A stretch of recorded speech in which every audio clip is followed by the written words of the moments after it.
Well, you have just seen some magic, but you're about to hear some more magic because my next guest just has the magic of a voice, no doubt about it. Laura Bretan began singing in church when she was just 4 years old. She's only 21, but her angelic operatic voice has already taken her from winning Romania's Got Talent to getting a standing ovation from Simon Cowell on America's Got Talent. He didn't clap for hardly anybody. He did for her. You'll find out why tonight. Her latest album is called World I See. Would you please give a warm welcome to a young lady you're going to be hearing a lot about in the future, Laura Bretan. Here she is.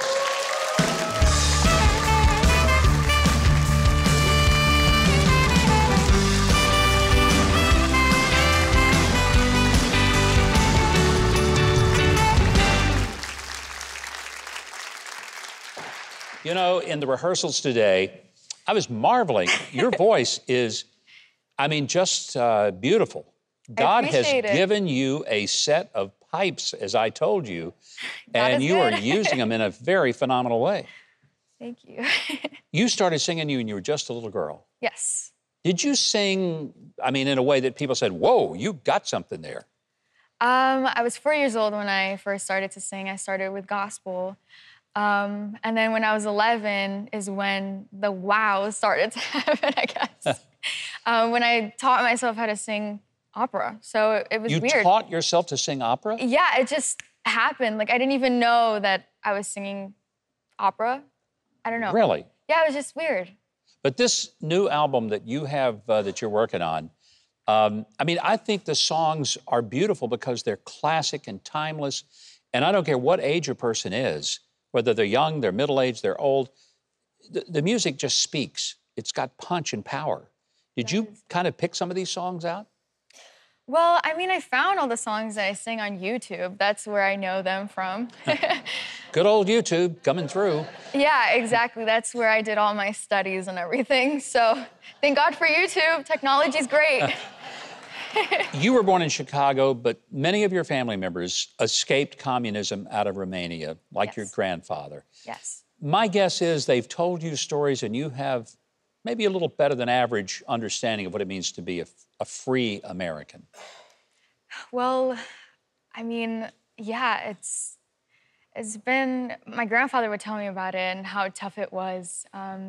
He literally said that they would survive on little portions of bread. And like, water was limited, everything was limited. And it's just so amazing to be in a country that is so free. Literally, I want to cry. God is so good. Well, you know what? Good.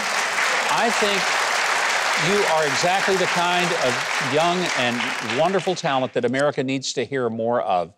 Not only do you have an amazing voice, but a great story. You're going to be doing a concert September the 16th in Chicago, is that right? That ought to be terrific, and part of the music you're going to sing with us tonight is going to be in that concert. Yes. You know, normally I might not be too keen on going to Chicago. It's kind of a crazy place these days. I might go to Chicago to hear you do this concert. It's not so bad, I promise. Okay. The city is beautiful. All right. We'll take your word for it, okay? We'll go to the place where you're going to be, and I'm sure we're going to be safe, because nobody would want to mess that up. I just want to tell you how grateful we are to have you here.